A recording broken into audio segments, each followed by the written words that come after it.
आजकाल टीव्हीवरील सॅनिटरी नॅपकिनच्या ॲडव्हर्टाईजमध्ये मुली धावताना, डान्स करताना, उड्या मारताना दाखवल्या जातात. पण जर का आपल्याला जखम झाली, तर तुम्ही अशा उड्या माराल का? मग सिंपल आहे. पाळीच्या दिवसात या गोष्टी चालतील का?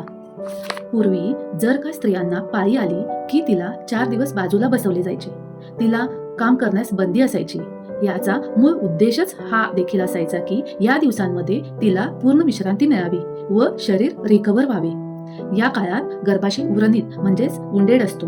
जर या काळात जिम, उड्या मारणे, ओझे उचलणे, डान्स, पळणे, चटपटीत खाणे इत्यादी गोष्टी केल्या तर गर्भाशयास इन्फ्लॅमेशन येऊ शकतो व पुढे जाऊन पीसीओडी, अनियमित पाळी, वंध्यत्वाचे कारण ठरू शकते.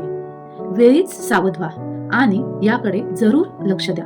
आयुर्वेदानुसार या काळात स्त्रीने विश्रांती घ्यावी, पचायला हलका आहार घ्यावा, आयुर्वेदानुसार सांगितलेली रजस्वला परिचर्या पाळावी, शरीराला रिकव्हर होऊ द्यावे.